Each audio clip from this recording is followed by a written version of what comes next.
መሰላችሁ መንፈሳዊ የሆኑ ጥያቄዎች እንደዚህ ስንጠየቅ በተለይ አገልጋይ የሆንን ወንድሞች በጣም ልንጠነቀቅ ይገባል። ለምን መሰላችሁ? አንድ ጊዜ ቀለል አድርገን እንዲህ ማድረግ ኃጢአት ነው፣ እንዲህ ማድረግ ኃጢአት ነው፣ እንዲህ አታርጉ፣ በዚያ ወጥቶ በዚህ ገብቶ ምናምን ባለን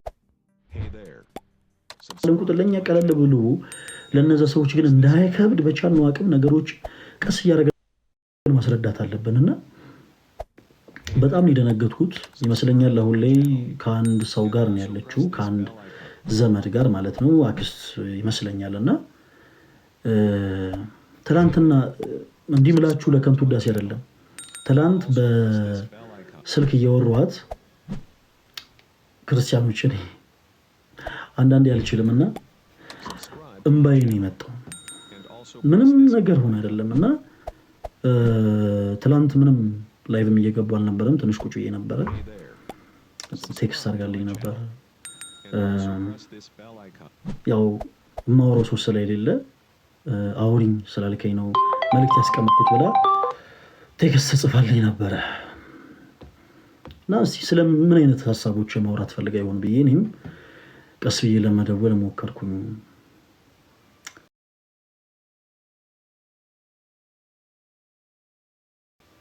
እና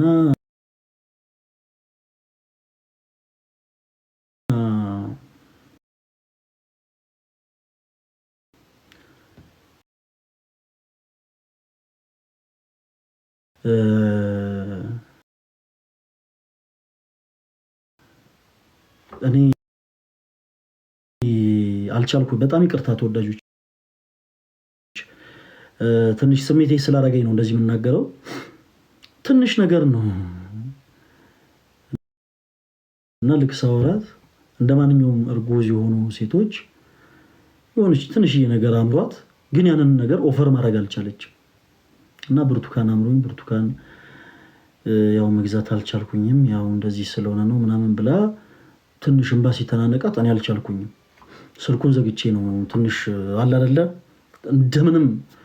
እንደምንም ተቆጣጠርኩት እና ዛሬ ከተወሰኑ ወንድሞች ጋር ከተወሰኑ አገልጋዮች ጋር ሆነን ብርቱካን ፈልገን በየቦታው ብርቱካን አለ፣ ግን የሚጣፍጥ ብርቱካን አጣን። እየቀመስን ማለት ነው። ከቅዳሴ በኋላ ወጣንና ብርቱካን ፈልገን እንደምንም ብለን ገዝተን ምሳ አብራን በልታ ከዚህ ቼታችን ጋር ተለያየን እና በዚህ ጉዳይ ትንሽ በቤተ ክርስቲያን ውስጥ የተወሰኑ ወጣቶች አዌርነሱ ቢኖራቸው እንዲህ አይነት ችግር አይፈጠርም ብዬ አሰብኩኝ። በዛ ጉዳይ ላወራችሁ ፈለግኩኝ። ዛሬ የምናወራው ስለ ትዳር ነው ማለት ነው እና በዚህ አጋጣሚ ተወዳጆች ይቺን እህት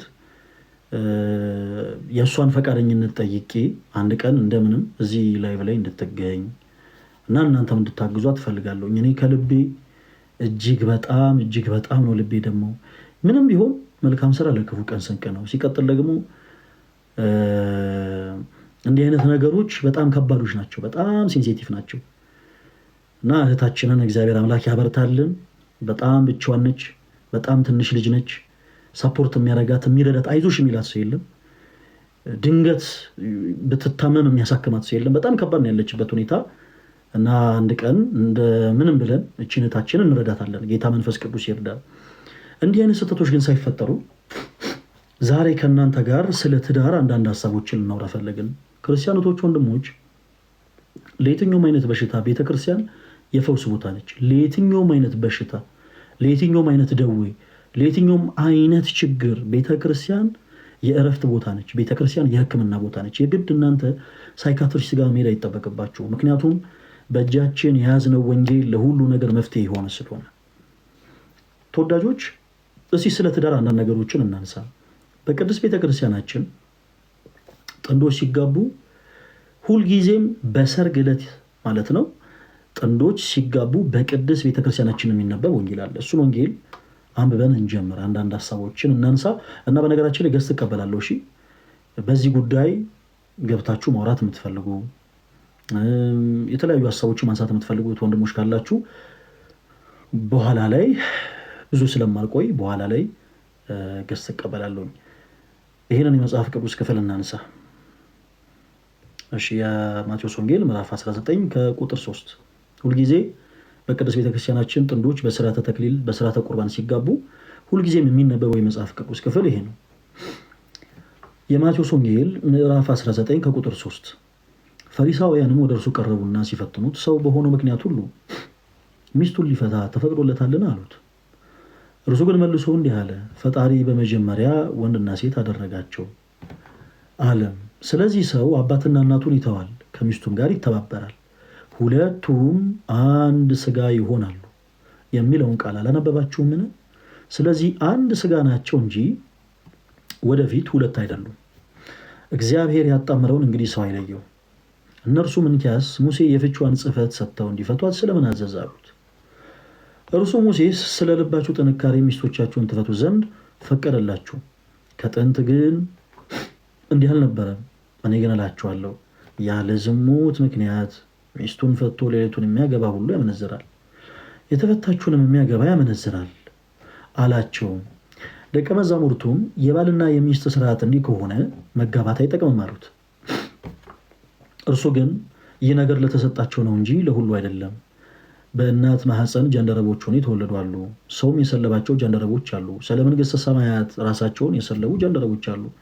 ሊቀበለው የሚችል ይቀበለው አላቸው ይላል። ኦኬ ሰው ስለ ትዳር ሕግ ስናነሳ ተወዳጆች፣ በጣም በአሁኑ ሰዓት በጣም ብዙ ሰዎች በእናንተ ፊት እየሳቁ በቤታቸው በጣም ብዙ ችግርን ይዘው ነው የሚዞሩት። አንዳንድ ጊዜ እንዲህ አይነት ነገር በቤተ ክርስቲያን መወራት ያለበት አይመስላቸውም እንበል ወይ እንዴት እንደሆነ አላውቅም። ነገር ግን እንዲህ አይነት ችግሮቻቸውን ወደ ቤተክርስቲያን መጥተው መፍታትን ብዙዎች አይመርጡ።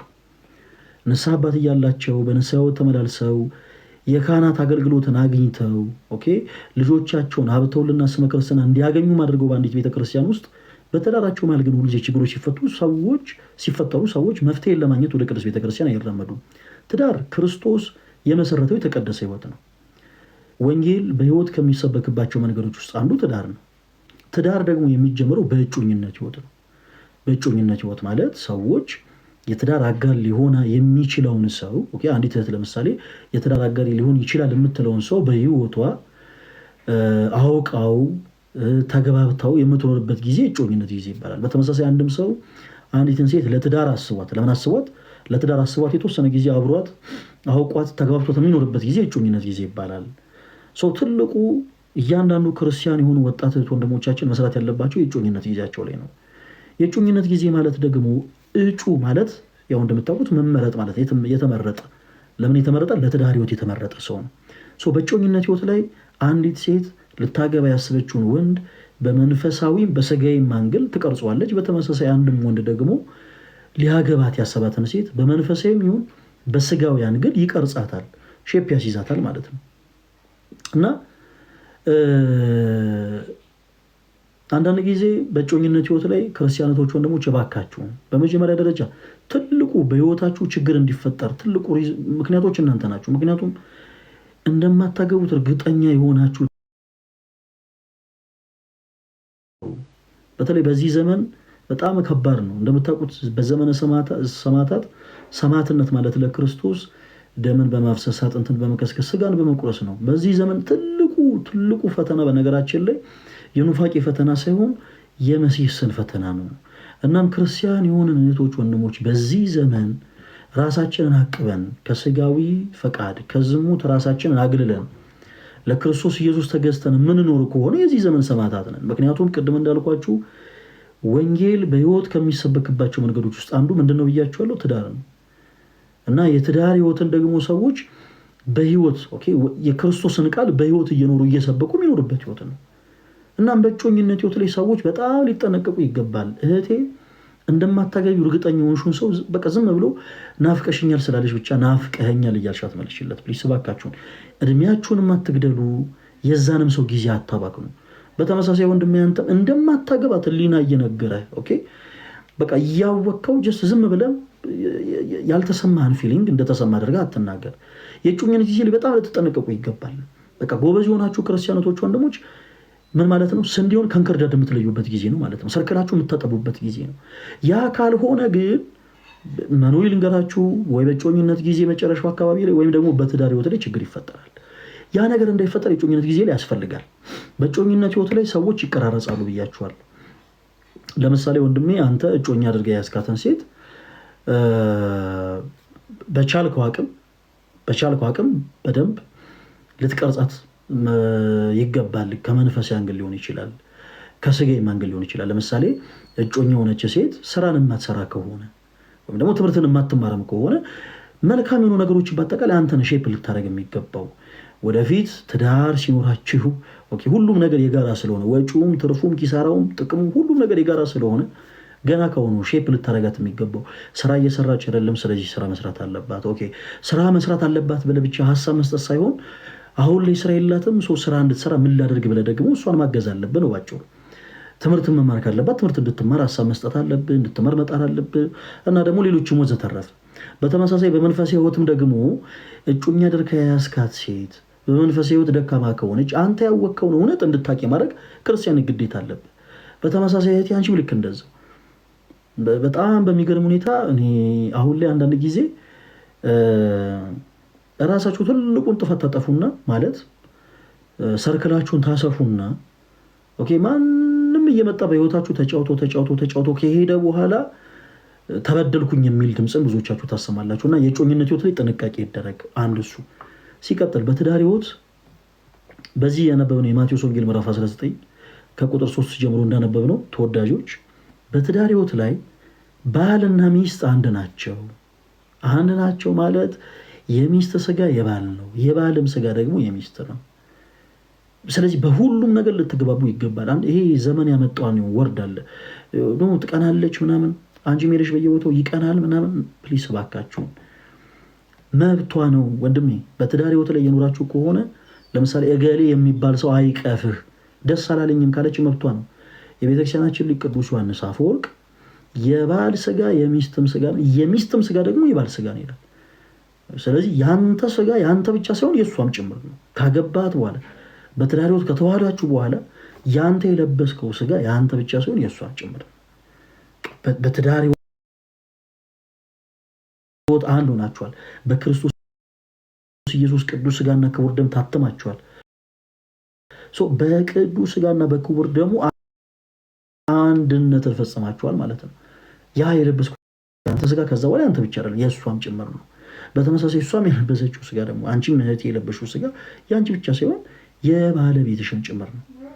ስለዚህ ሰዎች ነው ገሌ የሚባል ሰው ሰላም የሚልበት መንገድ ደስ አላለኝም እና በቃ ነው አልፈልግም ካለ ልታዳምጩ ይገባል።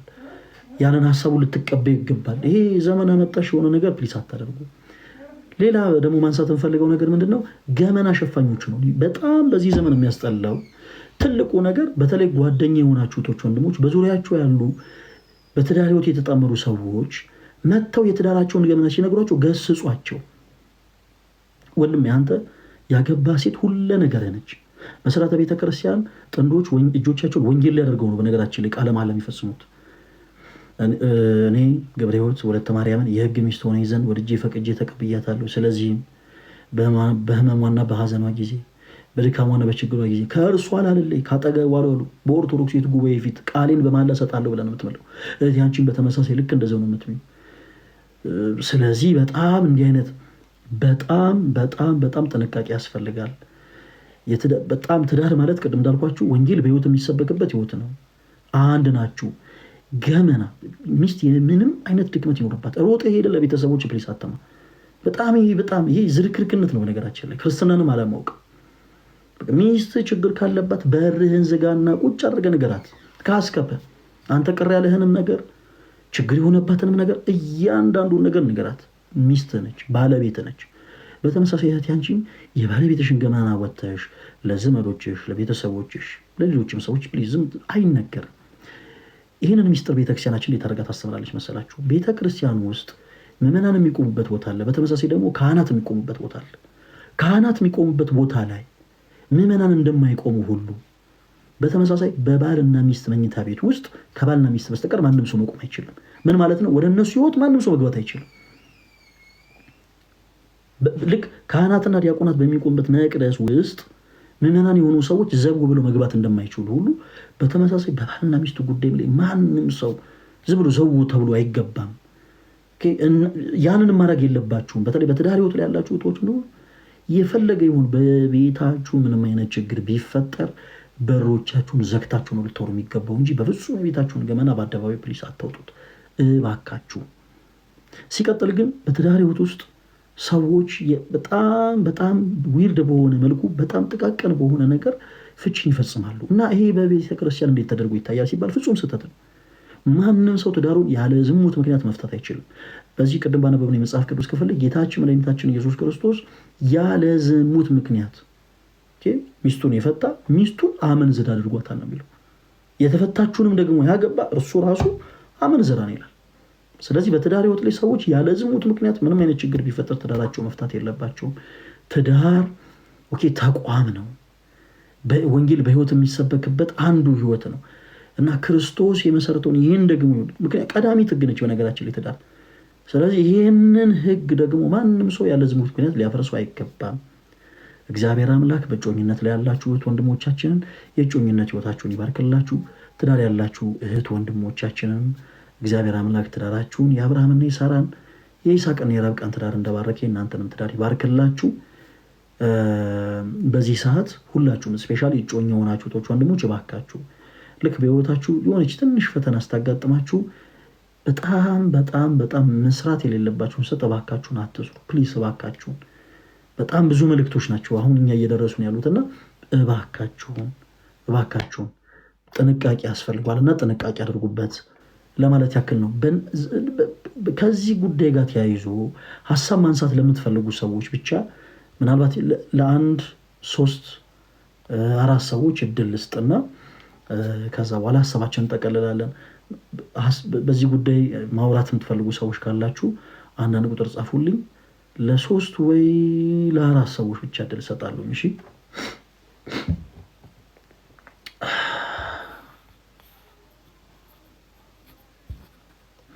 አንዳንድ ሰው ላስገባ።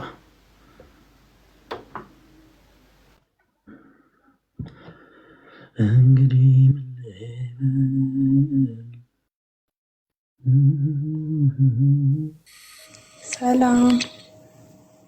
ሰላም ራሄል እንደምን አለሽ?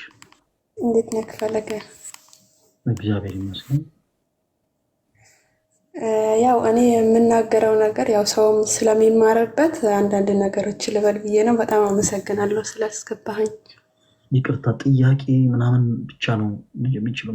ለምን መሰለሽ ራሄል፣ ይቅርታ ሰፊ ደቂቃ ሲሆን የሌሎችንም እድል መያዝ ይሆናል እና በጣም ይቅርታ። ምናልባት ያን ያክል ሰዓት ጥያቄንም እሺ ልጠይቅ። እኔ ማለት ከጓደኛዬ ጋር ወይንም ከባለቤቴ ጋር ሃይማኖታችን አንድ አልነበረም። ከዛ ከሱ ጋር አብረን ስንሆን ደግሞ ወደ እሱ ሃይማኖት ተቀይሬ ነበር። ከዛ አንድ ላይ ብዙ ጊዜ አልቆየንም፣ 2 ወር ምናምን ነገር ነው የቆየነው። ከዛ ወደ አረብ ሀገር ስመጣ ማለት አልቻልኩኝም እዛ ሃይማኖት ውስጥ መኖር ማለት ነው። ከዛ ለቅቄው ሃይማኖቴን ቀየርኩኝ። በዚያ ተነሳ እኔና እሱ በጣም ተጣላን ማለት ነው። ያው ሰማያችን አልወረደም፣ ግን እኔና እሱ አናወራም። አመት አልፎናል ምናምን ነገር ግን ያው እኔ ከሱ ጋር መላቀቅ እፈልጋለሁ። ምክንያቱም እሱ ወደ እኔ ስለማይመጣ ማለት ነው፣ እኔም ወደ እሱ ስለማልሄድ እና እንዴት ነው ማድረግ የምችለው ይሄንን? አንተ ስትናገር ማታት የማይቻል እየተናገርክ ነበረ። እኛ ያወራነው ሀሳብ እና አሁን የአንቺ ጉዳይ በጣም ይለያያሉ። ግን የነወስ ችግር የለውም። በመሀል ልጆች አፍርታችኋል ራይል? በጭራሽ አላፈራንም። ገና 2 ወር ምናምን አብረን የኖር ነው። ከዛ እኔ ወደ አረብ ሀገር መጣ እኮ። ትዳርስ መስረታችኋል? ትዳር ማለት ህጋዊ የሆነ ትዳር መስረታችኋል?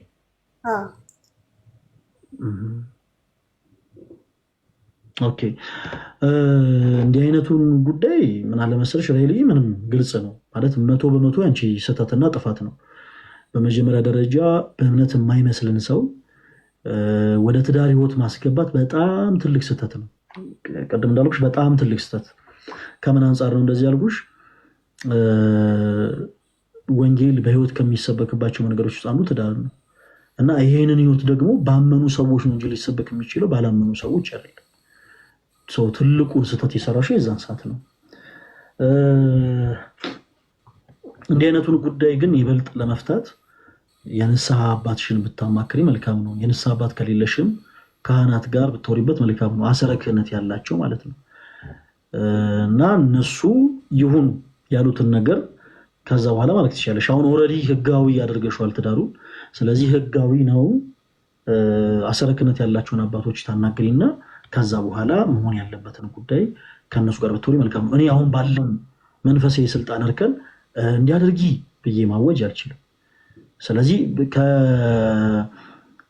ከካህናት ጋር የግድ መውራት አለብሽ ማለት ነው ራሄልዬ። እሺ እሺ፣ በጣም አመሰግናለሁ። በጣም ነው የምወድክ ደግሞ። እሺ ስለተረለኝ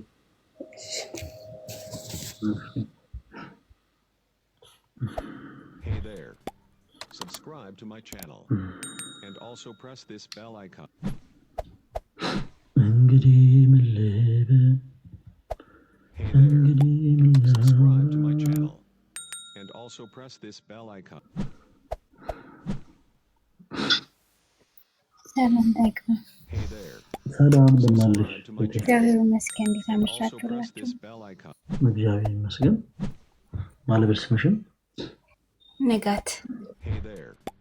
Subscribe to my channel and also press this bell እሺ icon. ንጋት ምን ነበረ? ምን ልታወሪ ነበር የፈለግሽው? እሺ፣ ግን እኔ ጥያቄ ነው ማለትም ከዚህ በፊት And also press this bell ባለትዳር ነበርኩኝ እና ግን ያገባሁት ባሌ Hey there. ማለት እንደዚህ ዓለማዊ ነው እና በጣም እንደዚህ ብዙ ነገሮችን ያደርጋል። እናም ደግሞ እንደምቀይረው አምኜ ስለገባሁበት እግዚአብሔር ይመስገን ተቀይሮ ነበር እና በመሀል አንድ ልጅ ወልደናል እና ልጄ እኔ ጋር ነበረች ማለት እኔ ራሴ ነበር ማሳድጋት። ጡት ካስቆምኳትም በኋላ ለእናቴ ልስጣትና እኔ ስራ ልስራ እናም ደግሞ ህይወታችንን እናሻሸል አልኩትኝ እና በዛ ተስማምተን ለእናቴ ሰጠዋት እሺ እና ግን እሱ በመሀል ላይ ወደ ነበረበት ማንነት ተመለሰ እና ከሌላ ሴት ሌላ ልጅ ወለደ። ግን እንዲሁ ዝም ብዬ አይደለም፣ በካህን አስመከርኩት ምናምን አስጠየቅኩትም። አይ ብሎ ዋሸኝ። እናም ትዳሬን ፈታሁኝ ማለት ነው። ማለት እኔ ከአንተ ጋር ልቀጥል አልችልም ብዬ ወደ ቤተሰብ ተመልሻለሁ። አሁን ይሄ ማለት ለእኔ የዝሙት እንትን ነው ወይንስ ደግሞ ትክክል ነኝ? አይ ንጋት በጣም ትክክል ነሽ። በነገራችን ላይ ሰዎች ያለ ዝሙት ምክንያት መፋታት አይችሉም ማለት በደንብ አዳምጡ ተወዳጆች። በትዳር ሕይወት ውስጥ ለምሳሌ እየኖራችሁ የትዳር አጋራችሁ ድንገት በእንደዚህ አይነት ነገር ቢገኝ የግድ መፋታት አለባችሁ ማለት አይደለም። መፍታት ግን ይቻላል። መፍታት ይቻላል ግን የግድ መፍታት አለባችሁ ማለት አይደለም።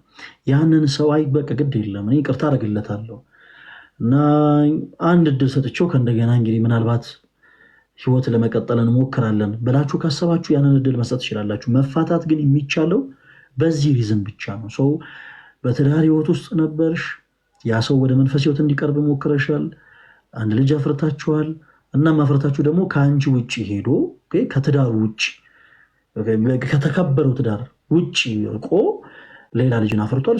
ይህንን ሰው ብትፈቺ ይሄ ስህተት ነው የሚልሽ የቤተ ክርስቲያን ትምህርት የለም። ትክክል ያደረግሽው። ምክንያቱም ስትፈቱ በምን ምክንያት ብቻ ፍቱ ይላል? በዝሙት ምክንያት ብቻ።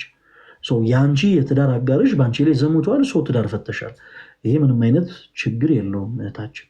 በሌላ አይነት ጉዳዮች ግን በነገራችን ላይ በሌላ አይነት ጉዳዮች ላይ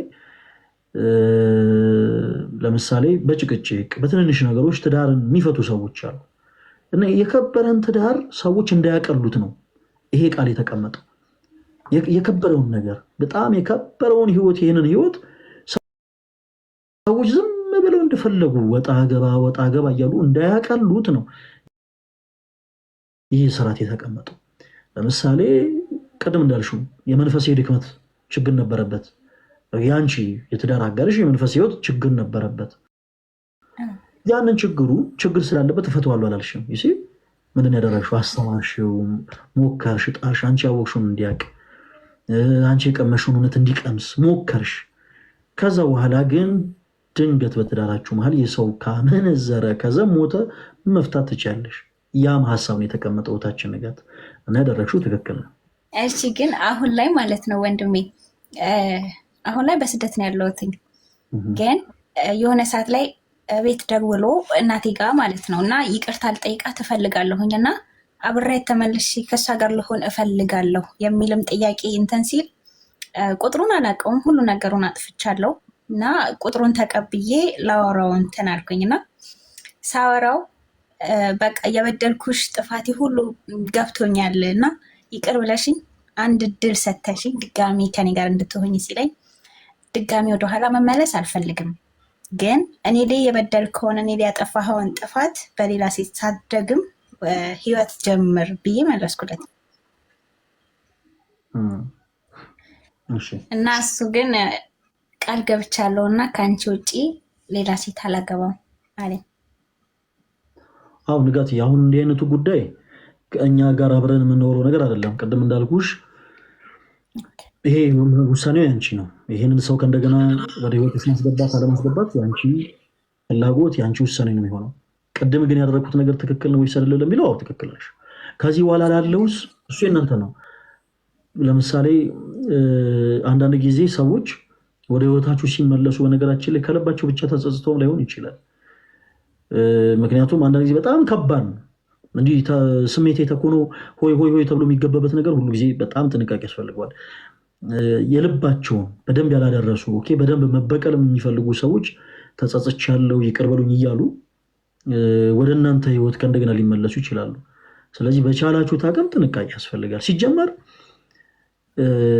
በቃ የሆነ አቋርጣችሁት በቃ ከታርጋችሁት የነበረ ህይወት ካለ እና ወደዚያ ህይወት የምትመለሱ ከሆነ ያነበባችሁት መጽሐፍ ደግሞ እንደማንበብ ነው። ባጭሩ ቀድማችሁ ያነበባችሁትን መጽሐፍ እንደማንበብ ነው።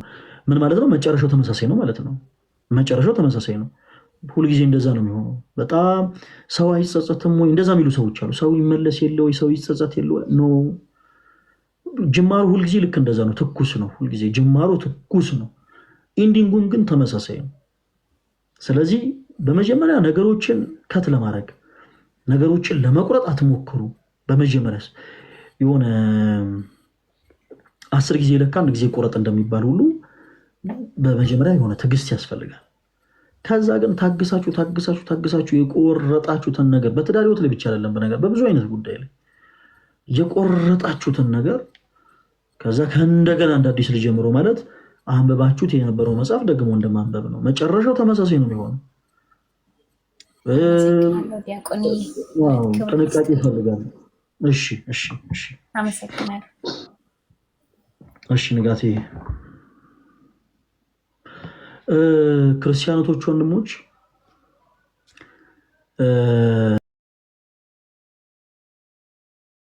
አንድ የመጨረሻ ሰው ልቀበል አንድ የመጨረሻ ሰው ልቀበልና በዚህ ሀሳብ ዙሪያ እናወራለን። ኢኒዌይስ ጌታ ይርዳን። ግን በህይወታችሁ ከእንደገና ሌላ ሰው ለማስገባት የምትሞክሩ እኔ አልመክርም። እኔ በግሌ አልመክርም። በጣም ከባድ ነው። ምክንያቱም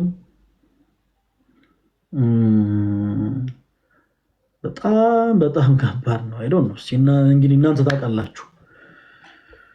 ታውቃላችሁ ከምንም በላይ። ኢኒዌይስ እንግዲህ ምን ልበል፣ እንግዲህ ምን ላውራ።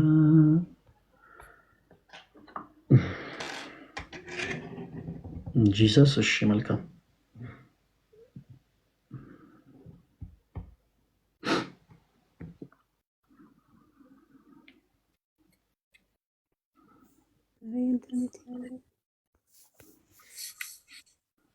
ሰላም ወንድም፣ እንዴት ነህ? ይሰማል? እንደምን አለሽ እህታችን? ሰላም። ኢንተርኔት ጥሩ ኢንተርኔት የለኝም። አይሰማም? አሁን ይሰማል። በቅድሚያ ሰላም ብያለሁ። እሺ እህታችን እንደምን አለሽ? ፋኖስ። እኔ ግን እግዚአብሔር ይመስገን እኔ ደህና ነኝ። እኔ ጥያቄ ለመጠየቅ ሳይሆን ያልከው ሀሳብ ላይ አንዳንዶች ነገሮች ለማለት ፈልጌ ነው። ፋኖስ ምናልባት ቅድም እንዳልኩት በጣም አጭር ሰዓት ነው ለመግባት ያሰብኩትና የሌሎች ሰዎችን እድል ላለመያዝ ጥያቄ ለሚጠይቁት እድል ብንሰጥ ለእናንተ ሌላ ጊዜ ሰፊ ሰዓት ሲኖረ እድል ሰጥተን ብትተው መልካም ነው ብዬ ነው የሌሎች ሰዎችን እድል ላለመያዝ። እሺ ፋኑስ? እሺ ችግር የለውም። አመሰግናለሁ። እሺ ጊዜ ላይ ክብረል። እሺ ለአንድ ሰው እድል ልስጥና እዛ በኋላ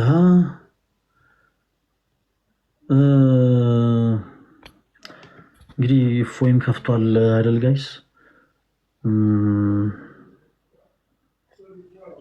አንድ ሰው ብቻ ኖራና ላይ ሰላም ወንድሜ፣ እንዴት አመሸ? እሺ ሰላም፣ እንደምን አለሽ? እግዚአብሔር ይመስገን ሰላም ነው። እግዚአብሔር ይመስገን። ያው ስለ ትዳር ጉዳይ ስላነሳ ለማክረ ፈልጌ ነበረ። እሺ በትዳር 13 ዓመት ቆይቻለሁ አብሬው ማለት ነው። እና የ7 ዓመት ልጅ አለን። አሁን ላይ 8ኛ ዓመቱን ይዟል ማለት ነው። እና 13 ዓመት ብቻ ሳይሆን ያው ከዛም በላይ ያለውን እድሜን ከሱ ጋር ነው የጨረስኩት። እና ቅድም ደግሞ ስታስተምር ባላችሁን ወይ ሚስታችሁን አትሙ ስላልክ ዝም ብዬ ከላይ ያለውን ልንገርህ ብዬ ነው። እና ባለቤቴ በጣም ሱሰኛ ነው። ከሱሰኛም ውጭ ደግሞ ዱላም አለው። ብዙ ነገሮች አሉና ብዙ መስዋዕትንም ከፍዬ ወደ ቤተክርስቲያንም ወሰድኩት፣ ጸበልም ወሰድኩትኝ። እስቲል ሃይማኖት የማይፈቅደውን ነገር ሁሉ ቤተሰብ የማይፈቅድልኝን ነገር ሁሉ ሄጄ ሞከርኩት። ግን እሱ ምንም የሚረዳኝ ሰው አልነበረም። ምንም ነገር ቢሆን ከሱስ ውጭ ማንንም አይሰማም ነበር። እኔንም ልጄንም ቤተሰቡንም የሚሰራ ሰው አልነበረም። እና አሁን ከተለያየን 2 ዓመት ሆኖናል። ማለት እኔ በቃኝ ብዬ ከወጣሁ ማለት ነው። ግን እሱ አሁንም በልቡ እንዳልፈታኝ ነው ለሰው የሚናገረው ማለት ነው። አሁን እኔ እሱን ብፈታውና የራሴን ህይወት ብኖር ኃጢአቱ ምንድን ነው? ጥፋቴ የቱ ጋ ነው? ቢያንስ የልጅነት ህይወቴን ጨርሻለሁ እሱ ጋር። የህይወቴን ግማሽ የእድሜን ግማሽ እሱ ጋር ነው ያሳለፍኩት።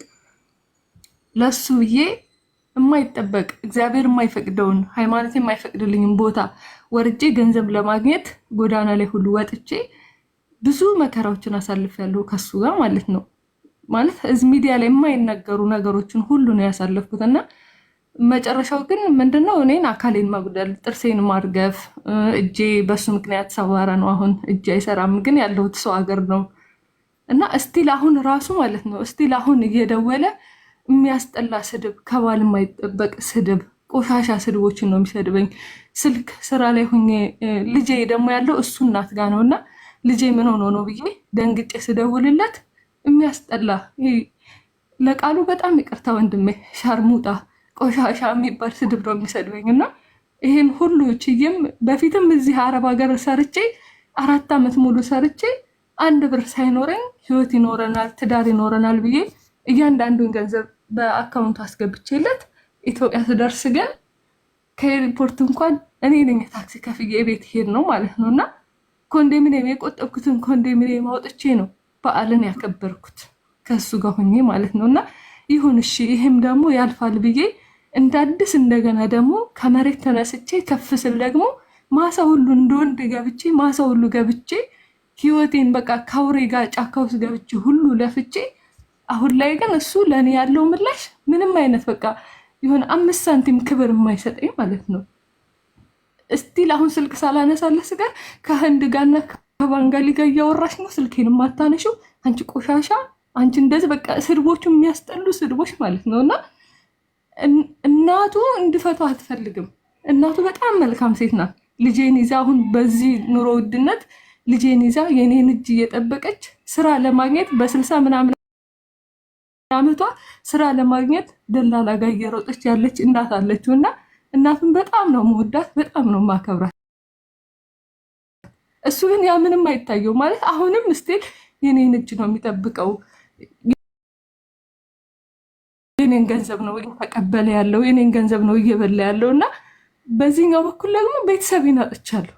13-14 ዓመት ሙሉ ከወንድሞቼ ጋር አልነጋገርም። ይሄን ሰው ለምን አገባሽ ህይወትሽን ያዘበራርቀዋል ተብዬ ማለት ነው። ግን የመጀመሪያም ስለነበረ ማንንም አልሰማሁም ነበር።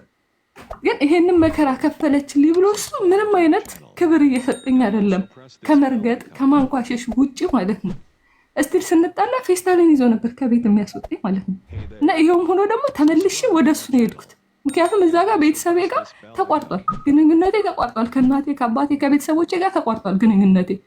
ስለዚህ ያለኝ ቀሪ እሱ ብቻ ነው ብዬ ህይወቴን ሙሉ ለእሱም ሰጥቼው ምንም የሚመለስ ሰው አይደለም። አሁን አንድ ጥርስ የለኝም በቦክስ መጥቶኝ ማለት ነው። ቀኝ እጄ ሙሉ ለሙሉ አይሰራም። አሁን እዚህ ስሰራ በጣም ነው የሚያምር፣ በጣም ማለት ነው ይሰማኛል። ረጅም ስራ እንደዚህ እቃ ሳጥብ ልብሶችን ምናምን ስተኩስ ምናምን እጄ ይሰማኛል። ያ ምንድነው ከደረጃ ላይ ወሩሮኝ በጀርባ ወድቄ እጅን የደረጃው ጠርዝ መቶኝ ማለት ነው። ሁለቱ ጣቶች ወልቀው በሕክምና ነው የተመለሱት። ይሄም ሆኖ አልተውኩትም። ምንም አማራጭ የለኝም ነበር ወንድሜ እና ወንድሞችን ሁሉ አጥቼ ቤተሰቤን ሁሉ በሱ ምክንያት አጥቼ አሁን ስፈተው ግን እኔ ማስፈራራት ነው የጀመረው። ማለት ያው ሴትነት ከባድ ነው እና ከእሱ ጋር በነበርኩ ሰዓት የነበሩ ቪዲዮዎችን ያስፈራራኛል። ልጃችንን ረስቶታል፣ እዛ ጋር ገባ አይደል? በቃ እያንዳንዱ ነገር ለሱ የገንዘብ መቀበያ ነው ያደረገኝ እኔን ማለት ነው። ይህን ያክል ገንዘብ ካለች እንደዚህ ነው ማረግሽ፣ ይሄን ነው የምለቀው። ይህንንም አክል ዓመት ከእሱ ጋር ኑሬ ተጨቁኝም ምንም አይነት ግድ አይሰጠውም ለእኔ ማለት ነው። ግድ ምንም ማለት ነው። የፈለገ ነገር ቢሆን ለእኔ ይሄን መስዋዕት ከፍላለች ብሎ አያስብም። ግን እናትዮ አሁንም እንዳለ ነው የምታስበው፣ ትዳራችን እንዳለ ነው። እኔ ግን ወደዚህ ሀገር ስመጣ የመጨረሻ ተስፋዬን ቆርጬ ነው የወጣሁት ማለት ነው። ከቤት ሲያስወጣኝ ማርያምን ነው የምልህ፣ አንድ በፌስታል ልብሶችን ይዤ ነው ዘመድ ጋር ይዤ ወደቅኩት ማለት ነው። የባዳ ዘመድ አስጠግቶኝ ነው ወደዚህ ሀገር ለመምጣት ፈለገ እግዚአብሔር ነው የምልህ። እግዚአብሔር የማይወደውን ሆቴል ገብቼ ነው ለዚህ ሀገር ለመምጣት ብር ያጠራቀምኩት ማለት ነው። ለምርመራም ሆነ ለየትኛውም ነገር ሆቴል ውስጥ ገብቼ ነው ገንዘብ አግኝቼ ወደዚህ ሀገር የመጣሁት። ምንም አልነበረኝም። ሳስበው ልጄም ደግሞ እናቱ ስራ የላትም። ልጄም ትምህርቱን ሊያቋርጥ ነው። እናትየዋም ደግሞ እኛን ብላ ጎዳና ልትወጣ ነው። ያላትን ንብረት ሁሉ ጨርሳለች እኔን ልጅ ለማሳደግ እና ኢትዮጵያም ሆኜ የሰው ቤትም ጠርጌ ልብስ አጥቤ የሰው ድግስ ሳህን አጥቤ ነበረ ማበላቸው ማለት ነው። እና ወደዚህ የመጨረሻ ውሳኔ ወስኜ ስመጣ ሰው ሁሉ እየተፋብኝ ልክ እንደ ቆሻሻ አይቶኝ እዛ ሆቴል ውስጥ ገብቼ ሽጬን ወደዚህ ሀገር የመጣሁት ማለት ነው። እና አሁንም እሱ እኔ ሊተወኝ አልቻለም፣ እያስፈራራኝ ነው ማለት ነው። አሁን እኔ ከእሱ ጋር ብለያይ እግዚአብሔር የቱ ጋር ነው የሚጽፍብኝ ኃጢአቴ? የቱ ጋር ነው ጥፋቴ?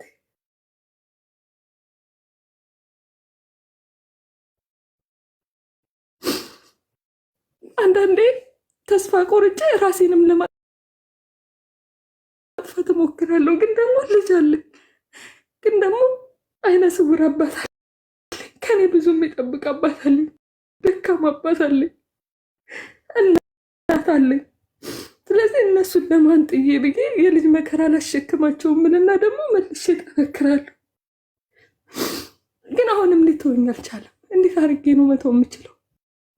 ልጄ ነው የሚጠቀምበት። ስልክ አላነሳ ስለው በልጄ ወይስ ያስልካል።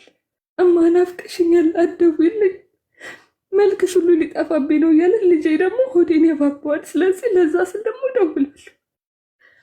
ቤተሰቡ በሙሉ ሱሰኛ መሆኑን ያውቃል። ግን ማንም ሰው ከጎን የሆኑ ይህን ልጅ ሱሱን እናስተሆ ያለኝ የለም። ምንድን ነው የሚሉኝ? አግብተሽ የለ እንዴ? ለምን እንደፈለግሽ አትወጪውም? ባልሽ አይደለ? አካልሽ አይደለ? ማዳን ያንቺ ፋንታ ነው ነው የሚሉኝ እንጂ ማንም ሰው እስኪ ወደ ጸበል እንውሰደው ብሎ ማንም የጠየቀኝ ማለት ነው።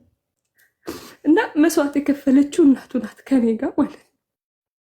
ይህን ሁሉ መስዋዕትነት የከፈለችው እናቱ ብቻ ናት። ቤት ሽጣ ቤት እንኳ ገዝታ ከብቶች እንድናረባ ፈቅዳለን።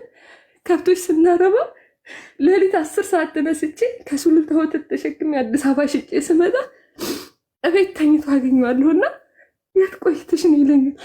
ታክሲ አጥቼ ወይ የሆነ ነገር በፊት ከምገባበት ሰዓት የተወሰነ ዝንፍ ካለ ከማንም ጋር ስትላላሽ ነው አይደል ሊሆንሽ ጥፊም አለብኝ። ለማውራት ደግሞ ማታ ሲመጣ እናውራ ለማለት ሞቅ ብሎት ነው የሚመጣውና ከኔ ጋር አንሶ ላለመጋፈፍ ነው። አሁን ይህን ጭቅጭቅ የምታነሽ ካመመኝ እኔ ጋር ላለመተኛት ከኔ ጋር አንሶላ ላለመጋፈፍ ነው አይደል አመሜ ብለሽ የምታወሪው? ስድብ አለ። ሲነጋ ደግሞ ጠዋት ለማውራት ስፈልግ ሰላም ወለኛ አይቀድምም። ቁርስ እንዳልበላብሽ ነው ይለኛል። ምሳ ሰዓት ደግሞ እሺ አሁን ደግሞ ይሻል ይሆን ብዬ ምሳ ሰዓት ደግሞ ለማውራት ስፈልግ ውጣልኝ ነው ወደ ሱሱ እየገፋሽ ነው ብሎ ደግሞ ገፍትሮና በጥፊ መቶ በሩን ዘግቶብኝ ይወጣል ማለት ነው። እና ለማውራት አንድም ቀን እድል ሰጥቶኝ አያውቅም። ግን ሁልጊዜም እሱ ልክ ነው። በቃ በሱ ቤት ሁልጊዜም ልክ ነው። እኔ ነኝ ውሸታም፣ እኔ ነኝ አጭበርባሪ፣ እኔ ነኝ ሌባ፣ እኔ ነኝ ሁሉ ነገር።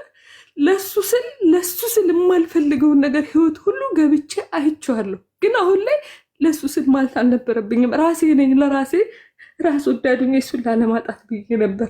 ግን ስህተት ነው። አሁን ላይ ግን ሊተወኝ አልቻለም። እንዴት ላድርገው? ወንድሜ እባክህ።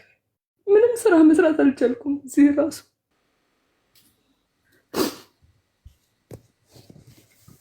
አይዞሽ እህቴ። ማን ነበረ ስምሽ? ይቅርታ። ሰርካለም። እሺ፣ ምናልባት መናገር ካልፈለግሽ ብዬ ነው። ችግር የለውም። እሺ ሰርኬ፣ በመጀመሪያ ስላወኩሽ በጣም ደስ ብሎኛል።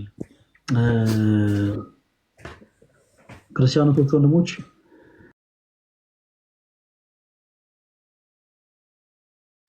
ማለት እንዲህ አይነት ላይቮችን የከፈትኩት በምክንያት ነው። ማለት እንዲህ አይነት ችግር በጣም ብዙ ቦታዎች ይኖራሉ እና ምናልባት ተናግረው እንኳን የሚቀላቸው ካሉ ሀሳባቸውን ለማዳመጥ ብለን ነው ላይቭን የከፈት ነው። ሰርኬ፣ በመጀመሪያ ስላወቁሽ በጣም ደስ ብሎኛል እና በመጀመሪያ ደረጃ ልነግርሽ የምፈልገው ነገር በጣም በጣም በጣም ብርቱ እህት ነሽ። በጣም ብርቱ ሴት ነሽ። ማንም ሰው መታገት የማይችለውን ነገር የታገሽው። እንዲህ አይነት ጉዳዮች ላይ እንደው ትዳሬን ድንገት ብፈታ ይህ ስህተት በፍጹም ሊሆንም አይችልም። ሊሆንም አይችልም ብቻ ሳይሆን ሲጀመር በእንዲህ አይነት ሲቹዌሽን ላይ ሆነሽ የለም ትዳርሽን እንዳትፈች የሚል ሰው በራሱ ጤናማ አይደለም ነው ባጭሩ። ምክንያቱም እንዲህ አይነት ህይወት ቀላል ነገር አይደለም። ይሄ አሁን ቅድም ከነበብን መጽሐፍ ቅዱስ ላይ የሚደረግ አይደለም። ለነፍስ ሁሉ የሚያሰጋ ነው። ሰርኬ፣ አሁን ይሄ እያወራሽ ያለሽው ነገር ለነፍስሽ ሁሉ የሚያሰጋ ጉዳይ ነው። ሲጀመር አንድ ሰው ለነፍሱ ስጋት እያለበት የግል ደህንነት ሳይሰማው ትዳር የተባለን ህይወት ኑር ይባላል ወይ? በፍጹም። በመጀመሪያ ትልቁ ነገር ደህንነታችን ነው። በነገራችን ላይ ደህንነትሽን አተሻል፣ በጣም ጥቃት ይደርስብሻል፣ ድብደባ ምናምን፣ ይሄ ሁሉ ወንጀል ነው። በመጀመሪያ ደረጃ ማወቅ ያለብሽ ነገሮች አለማወቅ እንጂ። ከይቅርታ ጋር በዚህ አጋጣሚ ምናልባት ከኔ የተሻለ ልትረዷት የምትችሉት ወንድሞች ካላችሁ ፕሊስ ፎሎ አድርጓት። በተለይ እህቶች ከህግ ጋር ተያይዞ የምትሰሩ አንድ በአንድ ምክንያቱም ይህ ሰው በነገራችን ላይ በትዳር ህይወትም በስራ እያገዘሽ ካልሆነ ቁጭ ላይ አንቺን ገንዘብ ብቻ ቁጭ ብሎ የሚመገብ ከሆነ ያንንም ወስዶ ደግሞ እየጠጣ እንደፈለገው ውሎ እየተመለሰም ደግሞ አንቺ ላይ ጥቃት የሚያደርስ ከሆነ ይሄ ለአንቺ በነገራችን ላይ ፍቺ ብቻ ሳይሆን የህግ ከለላም ያስፈልግሻል። ህግም በነገራችን ላይ ልጅ የተሻለ ነገር ከሚያገኝበት ሰው ጋር ሆኖ እንዲያድግ ነው የሚያዘው። ምን ማለት ፈልጌ ነው? ልጆች ጤናማ ሆነው ትምህርት እየተማሩ ማደግ አለባቸው። ስለዚህ እሱ ጋር ቢሆን ነው ወይንስ አንቺ ጋር ቢሆን የተሻለ ነገር ሊያገኝ የሚችለው ብሎ ነው ፍርድ ቤት የሚወስነው። እና እንዲህ አይነት ጉዳዮች ላይ እኔም አሁን በግሌ ታገሽ ብዬ አልመክርም። እንዲህ ስንል ግን በጣም ጥንቃቄ ያስፈልጋል። እንዲህ ስንል ግን ምናልባት ከዚህ ደግሞ መለስ ባለ ሁኔታ ላይ ያላችሁ ጥንዶች ካላችሁ እናንተ ደግሞ ስሜት የሆናችሁ ደግሞ ትዳራችሁን ፍቱ ማለት አይደለም። ለምሳሌ ዱላ ሳይኖር ግን ሁልጊዜ ጭቅጭቅ በትዳራችሁ ስላለ፣ መዘላለፍ በትዳራችሁ ስላለ በአንድ ጊዜ ትዳራችሁን ፍቱ ማለት አይደለም። ጥንቃቄ ይፈልጋል እና ሰርኪ፣ አይዞሽ፣ በርቺልን። አንቺ አሁን ያለሽበት ሁኔታ በጣም በጣም በጣም ከባድ ሁኔታ ነው። ለግል ደህንነትሽ ራሱ ያሰጋል። የህግ ከለላ ያስፈልግሻል እና የህግ አካላት የሆኑ ሰዎች በውስጥ መስመር ሲያወሩሽ መልስ ስጫቸው። ምክንያቱም የምታፈሪውን ንብረት በአጠቃላይ ያፈራሽውም ንብረት ካለም ጭምር እያንዳንዱ ነገር እንዲሁ እንዳይባክን ከንብረት ባለፈ ደግሞ የህይወትሽ ጉዳይ ነው የሚያሳስበው እና ቆመሽ መሄድ አለብሽ። ቅድም እንዳልሽው እጅግ በጣም ልትረጃቸው የሚገቡ የምትወጃቸው አባት አሉሽ። እንደገና ደግሞ ልጅ አለሽ፣ ገና ህይወትን በደንብ ያልኖረ ገና እንግዲህ ህይወትን ለመኖር ገና ቀና እያለ ያለ ደግሞ ልጅ አለሽ። ስለዚህ እነዚህ ሁሉ ሰዎች ሲባል መኖር አለብሽ እና ከዚህ አንጻር የህግ ከለላ ነው ለአንቺ የሚያስፈልግሽ። እዚህ ውስጥ ያላችሁ እህት ወንድሞች፣ ክርስቲያን የሆናችሁ እህት ወንድሞቻችን መልካም ነገርን ለማድረግ ሲጀምር ኦርቶዶክስ መሆንም አይጠበቅም እና ሁላችሁም የህግ ከለላን ማድረግ የምትችሉ ማለት ነው። ፕሊስ እባካችሁ እህታችንን ሰርኬን አውሯት። እህታችን ሰርኬን እኔ ጠየቅሽኝ ጥያቄ ግን እንዲህ ባደርግ ለምሳሌ ትዳሬን ብፈታ እንደው ጠየቂውን በፍጹም አሁን ይሄ ጤናማ የሆነ ውሳኔ ነው የወሰንሽው። ጤናማ ያልሆነ ሰው ነው እንዴት ትፋቻለሽ የሚለው ነው ባጭሩ። ይሄ ያለ አይደለ ለተቀማጭ ሰማይ ቅርቡ ነው ይባላል እና አንቺ ያየሽውን ፈተና ሳያይ አንቺ የምትኖሪውን ኑሮ ሳይኖር ቁጭ ብሎ ምን ችግር አለው የሚል ሰው አለ። እንደዚህ አይነት ሰዎች ናቸው ጤናማ አይደሉም ነው የሚባለው። አንቺ ያለሽበት ሁኔታ እጅግ በጣም ጤናማ የሆነ ህይወት፣ ጤናማ የሆነ ነገር ነው። በውስጥሽ ያሰብሽው ማሰብ ጤናማ የሆነ አስተሳሰብ ነው። ይህን ነገር ማድረግ ትችያለሽ። ነገር ግን ችለው የሚኖሩ ሰዎች አሉ። ያው ችለው የሚኖሩ ሰዎች አሉ። በነገራችን ላይ በአርማንያ ሀገር በዘመነ ሰማዕታት በጣም ብዙ ሰማዕታት ቅዱስ አጽማቸው እየተገኘ ያው በጣም ይነገር ስለነበረ በአርማንያ ዙሪያ አንድ ወቅት ላይ ጥናታዊ ቁፋሮ የሚያደርጉ ሰዎች ተሰባስበው ነበረ፣ በዚህ በቅዱሳን አጽም ዙሪያ ላይ ማለት ነው። እና ቁፋሮ ሲያደርጉ የአንዲት ቅድስት ሴት አጽም ያገኛሉ እና ያቺ ሴት ቅድስት እንደሆነች ይነገርላታል። ታሪኳን ለማጥናት ሞከሩ። ወደኋላ በደንብ ሄደው የዛችን ቅድስት ሴት ታሪክ ለማወቅ በደንብ ሞከሩ እና ያቺ ሴት ለቅድስና ያበቃት ምንድን ነበረ ሲባል ትዳር ያላት ሴት ነች። ልጆች አሏት። ባለቤቷ ሁልጊዜ ቀጠቅጣታል፣ ሁልጊዜ ደበድባታል። እና ያንን ደግሞ ተመልክተው ልጆቿ የእሷን ባለቤት የእነሱን አባት እንዳይበቀሉ ብላ ሁለንተኗን በልብስ ሸፍና ከላይ ከአንገቷ ጀምሮ እስከ እግሯ ድረስ ጠባሷ እንዳይታይ አድርጋ ረዥም ዓመት የእሱን ኃጢአት የእሱን በደል ሸፍናለት ልጆቹ እንዳያውቁ አድርጋ የኖረች ቅድስት እናት ነበረች። እና እንዲህ አይነቱን መከራ መቀበሏ የቅድስናን ማድረግ እንታገኝ ያደርጓታል። እንዲህ ማለት ግን የግድ እናንተም ደግሞ ዝም ብላችሁ በቃ ተቀጥቅጡ ማለት አይደለም። ይሄ ወንጀል።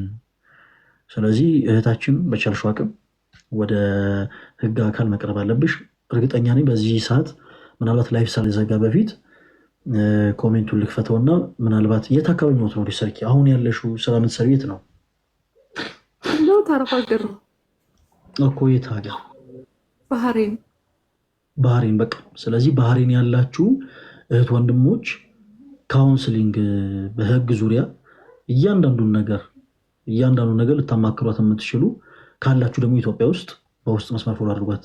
ባህሬን ያላችሁ ደግሞ እህት ወንድሞቻችን እንግዲህ ያው መተጋገዝ ስላለባችሁ ፕሊስ ተጋገዙ። ቅዱስ ጳውሎስ በበጎ ስራ በመጽናት ምስጋና ክብርን የማይጠፋ ህይወትን ለሚፈልጉ እርሱ ጌታችን ኢየሱስ ክርስቶስ የዘላለም ህይወትን ይሰጣችኋል ይላልና ባህሬን አካባቢ የምትኖሩ እህቶች ወንድሞች ካላችሁ ሁላችሁ ፎሎ አድርጓት እህታችንን። በቀጣይ ደግሞ ኢትዮጵያ ውስጥ እየኖራችሁ ያላችሁ ከህግ ጋር ተያይዞ የምትሰሩ ካላችሁ ፕሊስ እህታችን ሰርካለምን ሁላችሁም ፕሊስ እባካችሁ ፎሎ አድርጓትና በህግ ዙሪያ አማክሯት። መቼም እህታችሁ ነች። ወንድሞችም እዚህ ውስጥ ያላችሁ ሁላችሁ እህት አላችሁ፣ እናት አላችሁ፣ ሴት ልጆች አሏችሁ እና እንዲህ አይነቱ ጉዳይ ዝም ልትሉበት የሚገባ ጉዳይ ስላልሆነ ሁላችሁም እየገባችሁ ፎሎ አድርጓት። ሁላችሁም አመሰግናለሁ ወንድም። እሺ ሰርኪ በርቺልን። እሺ ኧረ ምንም ችግር የለውም ሰርኪ በርቺልን። አሜን ሰርኪ ሰላም ሁኚልን። አሜን። ባህሬን ነው የምትኖረው። የት አካባቢ ያላችሁ ባህሬን ነው የምትኖረው እና ባህሬን አካባቢ ያላችሁ አገኟት። እሺ ኤኒዌይስ እኔም በጣም ለአጭር ሰዓት ነው የገባሁት እና ደግሞ ወንድማችን እፎይም ከፍቷል። ክርስቲያኖቶች ወንድሞች በዚህ ሰዓት ከምን ጊዜውም በላይ እንግዲህ የእናንተ እርዳታ ወንድማችን እፎይ ይፈልጋልና ሁላችሁም አሁኑኑ በላይፍ ስትሪም ላይ ተገኝታችሁ አንድም እስካሁን ድረስ ያላወቃችሁትን ትምህርት ትማሩበታላችሁ። ሲቀጥለው ደግሞ እገዛችሁን ድጋፋችሁን ደግሞ ሁላችሁም ፍቅራችሁንም ጭምር እየሄዳችሁ በደንብ ግለጹለት። እሺ እንደው ጌታ በሚያውቀው እኔም በዚህ ሰዓት ባልከፍት ጥሩ ነበረ። በጣም ይቅርታ ተወዳጆች። ነገር ግን ትላንትናና ዛሬ ትንሽ ያገኟት ያቺ ትንሽ ልጅ በጣም ሕፃን ልጅ በሆኑ ነገሮች ላይ ትንሽ ኢሞሽናል እንደሆን ስላደረገችኝ ነው